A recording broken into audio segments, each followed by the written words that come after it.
ഇത് ശരിക്കും ഒരു ഹൊറർ എന്ന് നമ്മൾ അങ്ങനെ കറക്റ്റായിട്ട് പറയാൻ പാടില്ല. ഇത് കുറച്ച് ടഫാ. ചേട്ടൻ ഞാൻ ഈ ക്ലാസ് ലാബ്സിന്റെ അത് 10,000 50,000 അത് 25,000 ആനന്ദപുരാനെയാണ് ഞാൻ രാമപ്രഭു എന്ന് വിളിച്ചത്. അതെ, ആനന്ദപുരം എങ്ങനെയാ രാവണപ്രഭു? എനിക്ക് പറ്റും. ലവ് എന്ന് വെച്ചാൽ നല്ല സിനിമ, ഭയങ്കര ശ്രമകരമാണത്. അതുകൊണ്ട് ഇതിനകത്ത് ഭയങ്കര വ്യത്യസ്തമായിട്ട് നായകന്റെ അളിയനായിട്ടാണ്. പുള്ളി സീരിയസ് ആയിട്ടിരിക്കുന്ന കയ്യിൽ உங்களுக்கு லவ்னா என்ன சார்? அது கொஞ்சம் சொல்ல முடியுமா? ലാലേട്ടന് നല്ല വണ്ണം ഉണ്ടായിരുന്ന ഒരു സമയം ഉണ്ടായിരുന്നു. നമുക്ക് സ്നേഹം എന്തെങ്കിലും പറഞ്ഞു ഒരിക്കലും ഇല്ല. നമുക്ക് അപ്പോഴും ആ അവരുടെ ആക്ടിങ് അല്ലെങ്കിൽ അവർ സ്ക്രീനിൽ കൊണ്ടുവരുന്ന മാജിക്കിലാണ് നമുക്ക് ആ ബിലീഫ് വരുന്നത്. ഹ്യൂമർ അല്ലാത്ത പരിപാടികൾ വരുന്നുണ്ട്, പക്ഷെ ഒന്നും ചെയ്തു തുടങ്ങിയില്ല. ഹിന്ദിയിലുള്ള ഫ്രണ്ട്സിൻ്റെ അടുത്ത് സംസാരിക്കുമ്പോഴും അവർക്ക് അറിയുന്ന ഒരു ഫേസ് ഓഫ് മലയാളം സിനിമ എന്ന് അവരിപ്പോൾ അറിയുന്നത് ഫഹദ് ഫാസിലാണ്.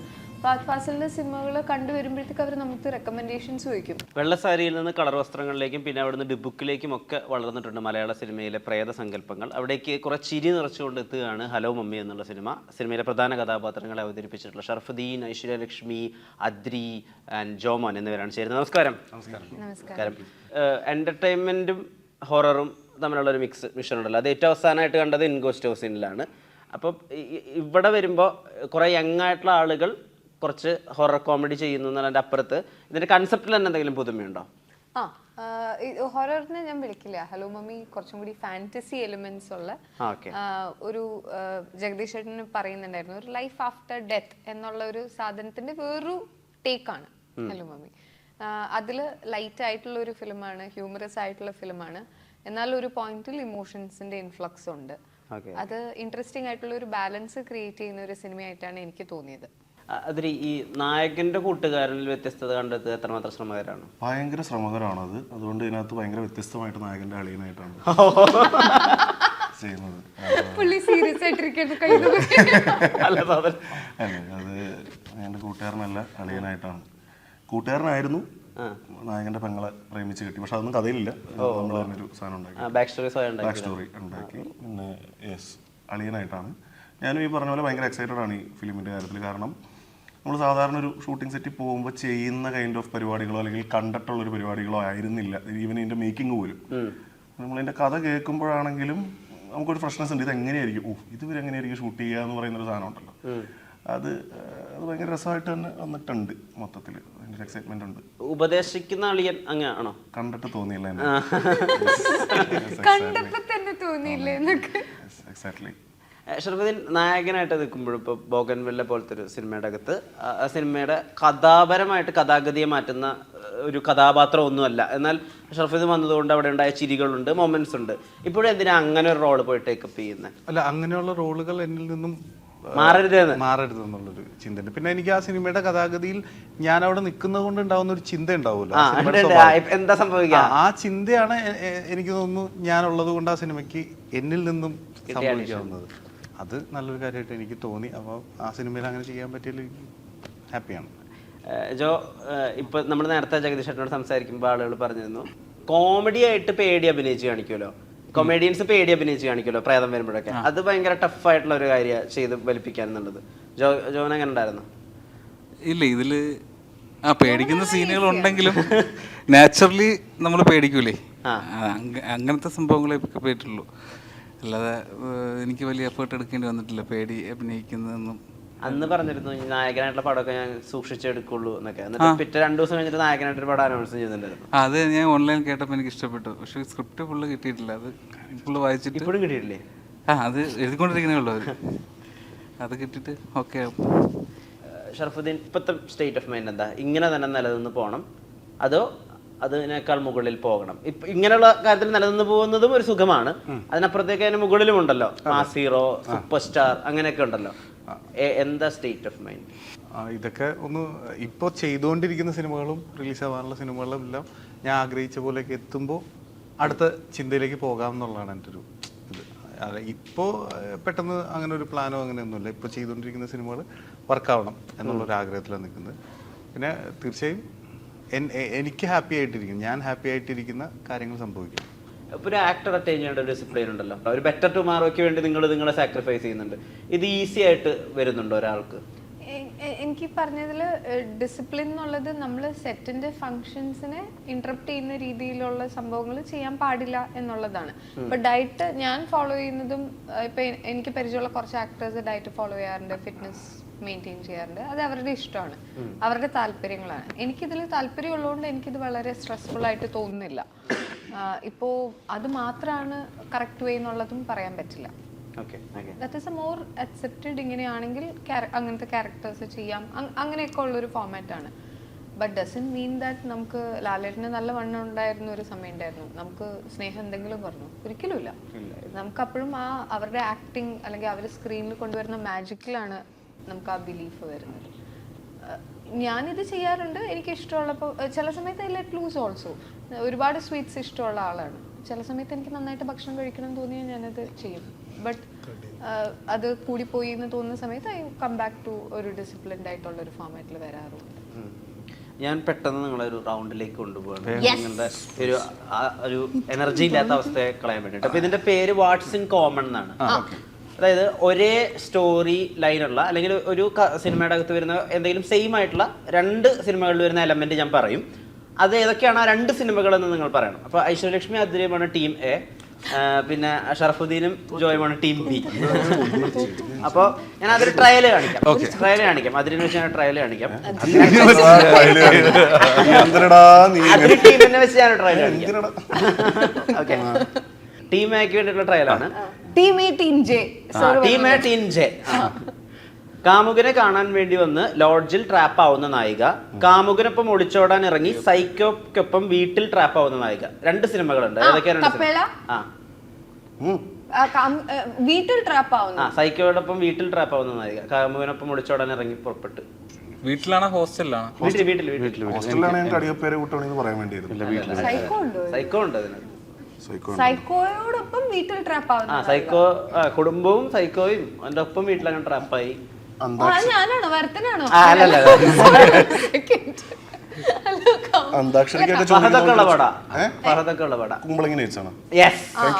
ഇതാണ് നമ്മുടെ ഒരു മോഡ്. തുടങ്ങാം നമുക്ക്. ഓക്കെ, ആദ്യം നമുക്ക് ടീം ജയിൽ പിടിക്കാം.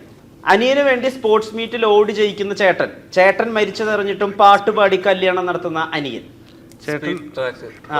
Speed track. മറ്റേത് ഇത് നമ്മുടെ രാമകഥാഗാനലയം ഭരതം. ഒരു പോയിന്റ്, ഇത് കുറച്ച് ശ്രദ്ധിക്കണം. ടൂറ് പോകുന്ന പെൺകുട്ടികൾക്കൊപ്പം വരുന്ന നായകൻ പ്രേതം, നായകനൊപ്പം ഇഡ്ലിയും സാമ്പാറും കഴിക്കുന്ന പ്രേതം. നായകനൊപ്പം ഇഡ്ലിയും സാമ്പാറും കഴിക്കുന്ന പ്രേതം അപരിചിതൻ. അത് അപരിചിതൻ. ഏത്? ഇഡ്ലി സാമ്പാറും ആദ്യത്തെ അപരിചിതൻ. നായകനൊപ്പം ഇഡ്ലി സാമ്പാറും കഴിക്കുന്ന പ്രേതം മേഘസന്ദേശം. ഓ അരെ വാ, കണ്ണിങ് ആണ്. 1-1. അടുത്തത്, ഇല്ലത്തെ നമ്പൂതിരിയെ കൊല്ലാൻ വരുന്ന മുസ്ലിം യുവാവ്, ഇല്ലത്തെ നമ്പൂതിരിയാണെന്ന് തെറ്റിദ്ധരിപ്പിച്ചു വരുന്ന മുസ്ലിം യുവാവ്. ഓക്കെ, മറ്റേത് പാട്ട് പറഞ്ഞ പടം. പാട്ട് പറഞ്ഞ പടം. പാട്ട് പറഞ്ഞ മറ്റേ ഇത് പാട്ട് സുലൈമാനെ. അതന്നെ അറിയാം. ഒരു പാസിംഗും ഇല്ല, ഞങ്ങൾക്ക് കാര്യം അറിയാം. പിന്നെ ഉദയപുരം സുൽത്താൻ. 2-1. അടുത്തത്, ഇത് കുറച്ച് ടഫാ. റിയാലിറ്റി ഷോയിലേക്ക് മകനെ പറഞ്ഞുവിട്ട് സ്വന്തം ആഗ്രഹങ്ങൾ മകനിലൂടെ നേടുന്ന നായകൻ, എൻട്രൻസിന് തോറ്റ് റിയാലിറ്റി ഷോയിലേക്ക് പോയതിന് മകനെ വീട്ടിൽ നിന്ന് അടിച്ചു പുറത്താക്കുന്ന സബാഷ്. 2-2. അടുത്തത്, ഇത് ഇത്തിരി ടഫാ. 3 പേരെ പ്രേമിച്ച് 3-ാം പ്രേമം സക്സസ് ആവുന്ന ഇവന്റ് പ്ലാനർ ആയ നായിക, 3 പേരെ പ്രേമിച്ച് 3-ാം പ്രേമം സക്സസ് ആവുന്ന കഫേ ഓണർ. പ്രേമം ജൂൺ. ഓ സെറ്റ്. 2-2. അടുത്തത്, 50,000 ഒപ്പിക്കാൻ നെട്ടോട്ടം ഓടുന്ന നായകൻ, കാറിന് മുകളിൽ വെച്ച ഷൂവിന് നേരെ ഓടി ബസ് ഇടിക്കുന്ന നായകൻ. 50,000 രൂപ ഒപ്പിക്കാൻ നെട്ടോട്ടം ഓടുന്ന നായകൻ. ഓക്കെ, 3 നേരം. അത് 10,000 രൂപ. അത് 25,000. 25,000. പാസ്പോർട്ടിനൊപ്പം പുഴയിലെ ചുഴിയിൽ പോകുന്ന നായകൻ, പുഴയ്ക്കടിയിൽ നിന്ന് വാറ്റുചാരവുമായി പൊന്തുന്ന നായകൻ. നരൻ ആ എന്ന് നിന്റെ മൂവി. ഓ 3 കരച്ചിലക്കിട്ട് സംഭവങ്ങൾ മുൻകൂട്ടി കണ്ട് പത്രമടിക്കുന്ന പത്രാധിപർ, അച്ഛൻ മരിച്ചപ്പോൾ പത്രാധിപരായ നായിക. പത്രം ന്യൂഡൽഹി. ഓ പൊളിച്ച്. സബാഷ്. പത്രം എനിക്കറിയാം. ഇല്ലാത്തത് കഴിഞ്ഞു. ലാസ്റ്റ് ഹിന്ദുസ്ഥാനി സംഗീതത്തിൽ പ്രാഗൽഭ്യമുള്ള ബോംബെ ഡോൺ, ദംഷറാട്സ് കളിക്കുന്ന ബാംഗ്ലൂർ ഡോൺ. ആവേശവും പ്രഭു ആവേശം. അയ്യോ അവരുടെ അല്ലല്ല, ആവേശവും ഇതും ഹിന്ദുസ്ഥാനി സംഗീതത്തില് 6 നമ്പറാണ്. 6 നമ്പർ. Yes, congratulation. അങ്ങനെ ഇത് 4-4 ടൈ ആയിരിക്കും. 6 നമ്പർ പറ്റും. ആറാം നമ്പർ തന്നെയാണ് ഞാൻ രാവണപ്രഭു എന്ന് വിളിച്ചത്. അതെ 6 നമ്പർ. ആരാധനപുരാൻ എങ്ങനെ രാവണപ്രഭു എനിക്ക് പറ്റും. ഈ ഇല്ലത്തിതുമ്പതുകൊണ്ട് ഇതില് ലവ് എന്ന് പറയുന്ന കാര്യത്തിന് ഷർഫുദ്ദീൻ കൊടുക്കുന്ന ഡെഫിനേഷൻ എന്താ? കറക്റ്റ് ആയിട്ടുള്ള ഒരാളെ നമുക്ക് കിട്ടുന്നതാണോ അതോ നമ്മൾ കറക്റ്റ് ആവുന്നതാണോ? വിജയ് സേതുപതിയോട് ചോദിച്ച ചോദ്യം കേട്ടോ. വിജയ് സേതുപതി പറഞ്ഞു വൈറലായ ഉത്തരവ്. പെട്ടെന്ന് എനിക്കറിയില്ല. ഉത്തരം പറയട്ടാ. Okay okay okay okay. Love love എന്ന് വെച്ചാൽ എന്താ ഡെഫിനേഷൻ? உங்களுக்கு லவ்னா என்ன சார்? அது கொஞ்சம் சொல்ல முடியுமா? അയ്യോ ഞാൻ പറഞ്ഞുതരാം. അതായത് നമ്മളൊരാൾക്ക് വേണ്ടി കറക്റ്റ് ആയ ആളാണോ? 12 ഇന്റർവ്യൂ. ഇത് അസൽ കൊളാറ് പറഞ്ഞു ഉത്തരം. അത് അസൽ കൊളാറ് പറഞ്ഞു. ഇവനെല്ലാം പഠിച്ചിട്ട് തലേദിവസം ഇന്റർവ്യൂ പറയൂ. നമ്മൾ നല്ല ലവബിൾ ആയിട്ടിരിക്കുക, നമ്മൾ ഹാപ്പി ആയിട്ടിരിക്കുന്ന ഒരവസ്ഥയല്ലേ, അതാണ്. ഓക്കെ, അതായിരിക്കും. അതാണ് ലവ് എന്ന് പറയുന്നത്. അതിരി പറയൂ. ലവ് അല്ലേ? യെസ്. വളരെ അപരിചിതമായ ഒരു ടോപ്പിക്കാണ് എന്നെ സംബന്ധിച്ച്. പക്ഷേ അതെന്താ? അറിയുന്നുണ്ടല്ലോ. പക്ഷേ ഇൻഡിവിജ്വാലിറ്റിയെ പരസ്പരം സ്നേഹിക്കാൻ പാകത്തിന് നമ്മൾ വളരുക എന്നുള്ളതാണ്. ഇൻഡിവിജ്വാലിറ്റി എന്നതിനെ റെസ്പെക്ട് ചെയ്യാൻ പാകത്തിന് പരസ്പരം വളരുക അതാണല്ലോ എന്നുള്ളതായിരിക്കും. യെസ്. ഐശ്വര്യലക്ഷ്മി എന്താണല്ലോ? ഈ പറഞ്ഞതിനോടുള്ള ഒരു അഡീഷനാണ്, നമ്മൾ എന്താണോ അതിലേക്ക്, അല്ലെങ്കിൽ നമ്മുടെ മാനസികാവസ്ഥ എന്താണോ അതിലേക്ക് ഒരു ആഡ് ചെയ്യാൻ പറ്റുക, മറ്റൊരാൾക്ക് നമ്മളും ആഡ് ചെയ്യാൻ പറ്റുക. അവരുടെ പ്രശ്നങ്ങളിൽ എക്സ്ട്രാ പ്രശ്നമാവാണ്ടിരിക്കുക, അവരുടെ സന്തോഷങ്ങൾക്ക് എക്സ്ട്രാ ഒരു സന്തോഷം കൊടുക്കാൻ പറ്റുക. For me that is love. Jo പറയൂ. ജോന്റെ ഉത്തരം എനിക്ക് കേൾക്കണം. എനിക്ക് മനസ്സിലായില്ല, ഒന്ന് പറയൂ. ലവ് അരെ മലയാളം പറയാനല്ലോ, ഒരു കൈ പറയുന്നത് അതുകൊണ്ട് എനിക്ക് എന്റെ മലയാളം പറയാനല്ല. ലവ് ലവ് എന്ന് വെച്ചാൽ എന്താ? എല്ലാം ലവ് ആണ്. ഷൈൻ ടോമിന്റെ നല്ല സിനിമ. ഷൈൻ ടോമിന്റെ നല്ലൊരു സിനിമയാണ്. സ്നേഹം പരസ്പരം, നമ്മളെ സ്നേഹിക്കുന്നവരെ തിരിച്ച് സ്നേഹിക്കുക, അത്രേ ഉള്ളൂ. ഞങ്ങള് പറഞ്ഞാലും വലിയ വലിയ വാക്കുകൾ എനിക്ക് അതിനെപ്പറ്റി കൂടുതൽ സംസാരിക്കാൻ അറിയില്ല. ഞാൻ പറഞ്ഞില്ലേ, നമ്മളെ സ്നേഹിക്കുന്നവരെ തിരിച്ച് സ്നേഹിക്കുക എന്നുള്ളതല്ല, വേറൊന്നും അറിയില്ല. പ്രേമമാണ് അഖിലസാരം മൊഴി. നമ്മളെ സ്നേഹിക്കുന്നവരെ തിരിച്ച് സ്നേഹിക്കുക. ഷർഫുദ്ദീൻ, ഇപ്പോൾ ഒരു ഹൊറർ സ്റ്റോറിയുടെ അകത്ത് ഈ ഹൊറർ എലമെന്റിൽ ഒരു ബാക്ക് സ്റ്റോറി ഉണ്ടാവില്ല. ഇപ്പൊ കാഞ്ചനയില് ശരത് കുമാർ നല്ല കിടിലൻ മനുഷ്യനായിരുന്നു, ആൾ മരിച്ചുപോയി. അതുകൊണ്ടാണ് നമുക്കൊരു ഫീൽ വരുന്നത്. അല്ലെങ്കിൽ ആകാശാങ്കി ഒരു യക്ഷിയെ ചവിട്ടിത്തടുത്തി കൊന്നു, നമുക്കൊരു ഫീൽ വരൂല അതിനോട്. നമുക്ക് അങ്ങനെ ഒരു ബാക്ക് സ്റ്റോറി ഹലോ മമ്മിക്കുണ്ടോ? മമ്മിയുടെ ഒരു ബാക്ക് സ്റ്റോറി ഉണ്ട്. മമ്മിക്ക് എന്താണ് ഒരു സെന്റിമെന്റൽ ആയിട്ടുള്ള ഒരു, അല്ലെങ്കിൽ ആളുകൾക്ക് ഫീൽ ചെയ്യുന്ന ഒരു, അല്ല അങ്ങനെ പറയാൻ പറ്റില്ല. കാരണം വെച്ച് കഴിഞ്ഞാൽ സാധാരണ ഒരു ഇത് ശരിക്കും ഒരു ഹൊറർ എന്ന് നമ്മൾ അങ്ങനെ കറക്റ്റ് ആയിട്ട് പറയാൻ പാടില്ല. ഫാന്റസി ജോണറാണ്. ഫാന്റസി ജോണറിലാണ് അത് നിൽക്കുന്നത്. ഇതിങ്ങനെയാണെങ്കിൽ എന്ത് രസമായിരിക്കും എന്ന് പറയുന്ന സ്ഥലത്താണ് അത് നിൽക്കുന്നത്. എന്ത് രസമായിരിക്കും, രസമാണ്, പേടിയല്ല, എക്സൈറ്റ്മെന്റ് ആയിരിക്കും. അതാണ് ഇതിലൊരു അവസ്ഥ. അതല്ലാതെ വളരെ നോർമലാണ്. ഇതിൽ ബാക്കിയുള്ള പരിസരമൊക്കെ ബ്രോ ഉദ്ദേശിച്ച് എനിക്ക് മനസ്സിലായി. അതിന്റെ ഉത്തരം കുറച്ചും കൂടി ഇതായിട്ട് പറഞ്ഞു കഴിഞ്ഞാൽ കുറച്ചും കൂടി കാര്യങ്ങൾ ഡീറ്റെയിൽ റിവീലിംഗ് ആയി. ഇപ്പൊ നിങ്ങളെപ്പോഴെങ്കിലും ഈ സീനിയർ ആയിട്ടുള്ള ആക്ടേഴ്സ് എടുക്കുന്ന അവരെടുക്കുന്ന ചില എക്സ്ട്രാ എഫേർട്സ് ഉണ്ടല്ലോ. ഇപ്പം കമൽഹാസൻ സാറ് നമ്മുടെ അപൂർവ സഹോദരങ്ങൾ ചെയ്യുമ്പോൾ അദ്ദേഹം 3 അടി കുഴിച്ചിട്ടാണ് നടക്കുന്നത്. സോ ദാറ്റ് അത് ഹൈറ്റ് കുറഞ്ഞ ആളായിട്ട് തോന്നും. അല്ലെങ്കിൽ 3-4 മണിക്കൂർ കാലുകൾ കെട്ടിവെച്ചിട്ടാണ് നടക്കുന്നത്. സോ ദാറ്റ് ആ കഥാപാത്രത്തിന് പൂർണ്ണത കിട്ടും. അന്ന് CG ഇല്ല. അംബേദ്കറിന് ചെയ്യാൻ വേണ്ടിയിട്ട് നമുക്ക് 3 മണിക്കൂർ ഒരു UK ട്യൂട്ടറിനെ വെച്ച് പഠിച്ചുകൊണ്ടിരിക്കുകയാണ്. ഇങ്ങനെയുള്ള എഫേർട്സിനെ പറ്റി വായിക്കോ, മനസ്സിലാക്കുവോ, അല്ലെങ്കിൽ അത് ഇൻസ്പയർ ചെയ്യാൻ വേണ്ടിയിട്ട് ചെയ്യുമോ? അങ്ങനെ കോൺഷ്യസ് ആയിട്ട് എഫേർട്ട് ഉണ്ടോ? ക്യാരക്ടറിന്റെ പ്രോഗ്രാം അങ്ങനെയാണെന്നുണ്ടെങ്കിൽ നമ്മൾ എന്തെങ്കിലും പഠിക്കണമെന്നുണ്ടെങ്കിൽ നമ്മൾ പഠിക്കേണ്ടി വരും. അതങ്ങനെയാണ്. അങ്ങനെയുള്ള സാഹചര്യങ്ങളിലുള്ള കാര്യങ്ങൾ വരുമ്പോൾ അങ്ങനെ ചെയ്യണം, അങ്ങനത്തെ എഫേർട്ട് ഇടണം എന്നുള്ള അഭിപ്രായക്കാരനാണ് ഞാൻ. അത് എഫേർട്ട് ഇട്ട് അത് കുറച്ചും കൂടി അത് പെർഫെക്റ്റ് ആക്കുക എന്ന് പറയുന്നതാണ് അതിൻ്റെ ഏറ്റവും വലിയ അവസ്ഥ. അതിനോട് ഏറ്റവും ചേർന്ന് നിൽക്കുക, ഉദ്ദേശിക്കുന്ന കഥാപാത്രത്തെ ഏറ്റവും ചേർന്ന് നിൽക്കുക. നമ്മൾ എന്താ ചെയ്യുക, ഒരു വയലിനിസ്റ്റിൻ്റെ കഥ പറയാൻ അയാളുടെ ആ ജേർണിയാണ് ഫുള്ളി പറയുന്നതെങ്കിൽ ആക്ടർക്ക് വയലിനിൽ എന്തെങ്കിലും ഒരു പരിപാടി അറിയണം. അതാണ് അതിൻ്റെ ഒരു ഐശ്വര്യ.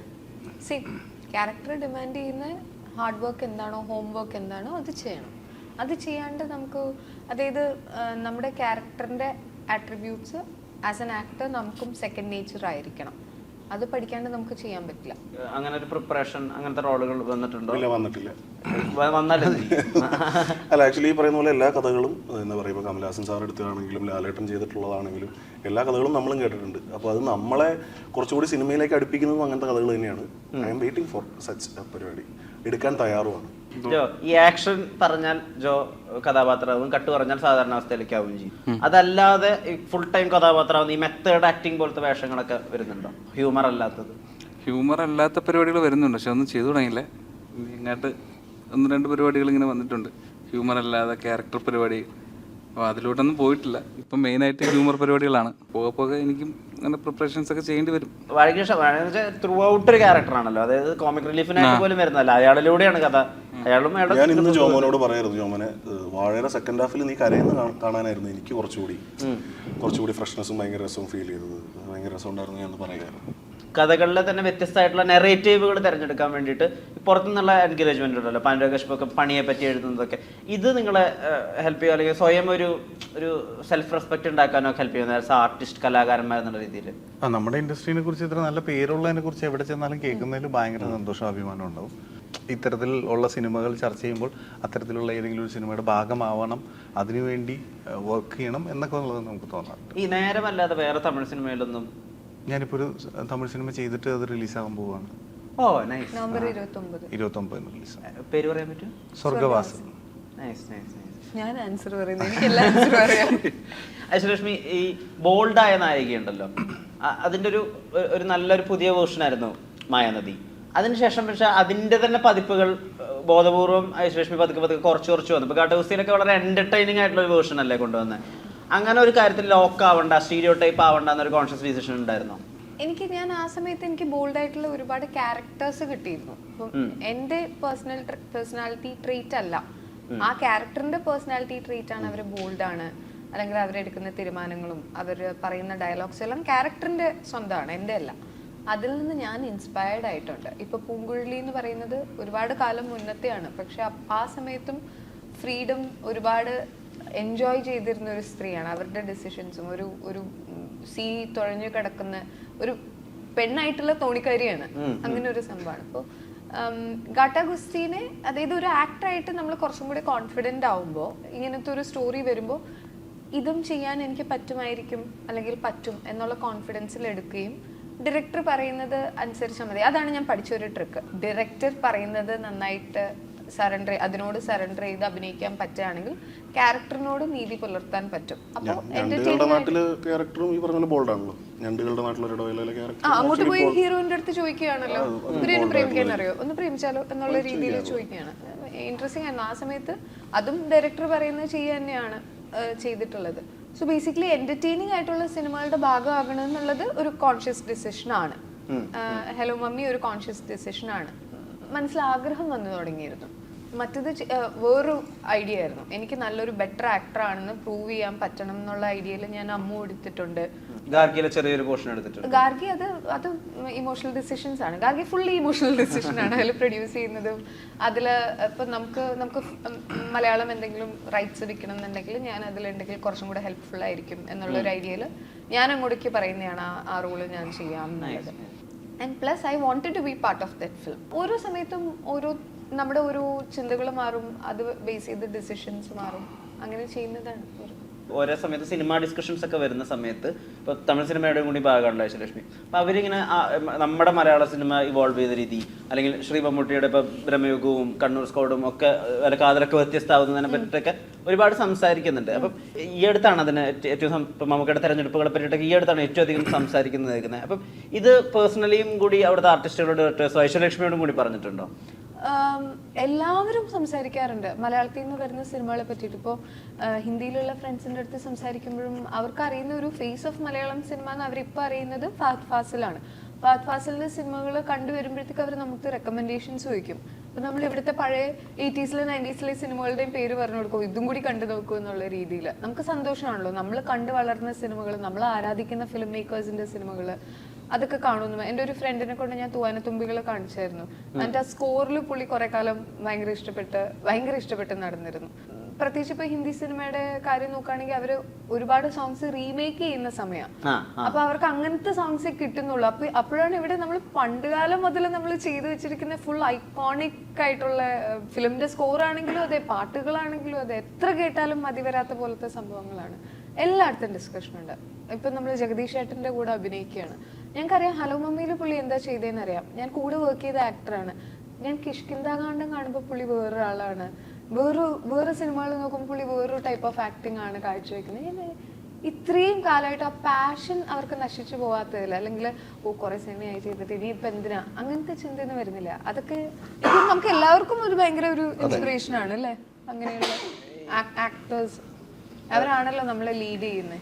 ഈ പെഡിക്റ്റേറ്റീവ് ഉൾപ്പെടെയുള്ള സിനിമകൾ നിർമ്മിക്കാനൊക്കെ ഉള്ള തീരുമാനം ഉണ്ടല്ലോ, അതടുത്ത സ്റ്റെപ്പിലേക്ക് അല്ലെങ്കിൽ അടുത്ത ഒരു ഇത് പൊളിച്ചിട്ട് അടുത്ത ലെവലിലേക്ക് അടുത്ത സ്റ്റേജിലേക്ക് പോവുക, അങ്ങനെയാണ്? പൊളിച്ചിട്ടൊന്നും ചെയ്യണം.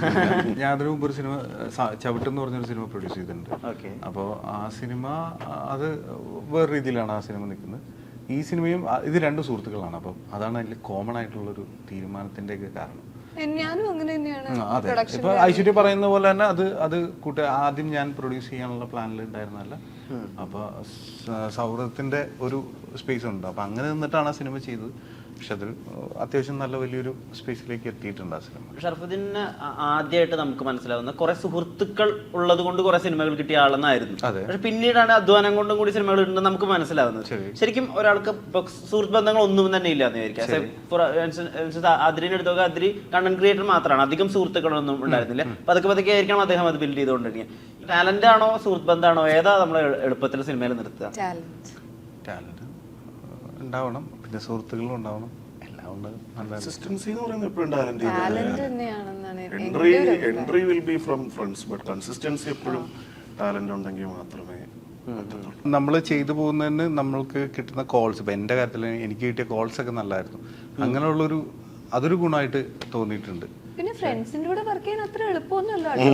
ഗാർഗിയുടെ ഡയറക്ടർ എന്റെ ബെസ്റ്റ് ഫ്രണ്ട് ആണ്, പോയി വർക്ക് ചെയ്ത് ഇയാളെക്കൊണ്ട് വല്ലാത്ത ശല്യായാലും ആ അവസ്ഥ അത്ര രസമൊന്നും അല്ല. കാരണം അവർക്കറിയാം, പച്ചയ്ക്ക് പറയാൻ പറ്റുമല്ലോ. സാധാരണ ഡയറക്ടേഴ്സ് പറയുന്ന പോലെ ആർട്ടിസ്റ്റിനെ ബുദ്ധിമുട്ടിക്കാതെ പറയാം, അങ്ങനെയൊന്നുമില്ല. നല്ല ബുദ്ധിമുട്ടായിരുന്നു, നല്ല വഴക്ക് കേട്ടിട്ടുള്ള സെറ്റാ.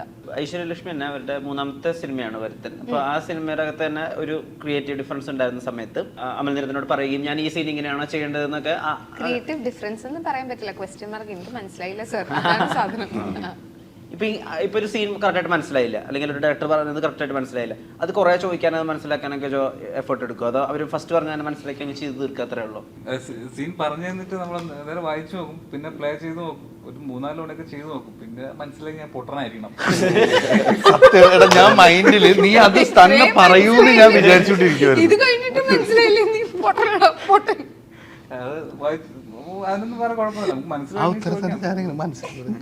ഞാൻ എന്നോട് തന്നെ ഞാൻ ചോദിക്കും, നീ പൊട്ടനാണോ? ഒരു ഫാന്റസി കോമഡി ജോണറിലുള്ള സിനിമ മലയാളത്തിൽ വന്നിട്ട് ഒരുപാടായി. ആ വിടവ് നിർത്തുന്നതായിരിക്കട്ടെ. നിങ്ങൾക്ക് ഉദ്ദേശിക്കുന്ന ഒരു എന്റർടൈൻമെന്റ് പ്രേക്ഷകർക്കും കൂടി കിട്ടട്ടെ. സിനിമ വലിയ വിജയമാവട്ടെ. ഇനിയും തുടർ സിനിമകളിലും ഈ വ്യത്യസ്തത നിങ്ങൾക്ക് പുലർത്താനാവട്ടെ. 4 പേരുടെ നേരത്തിന് ഒരുപാട്. Thank you.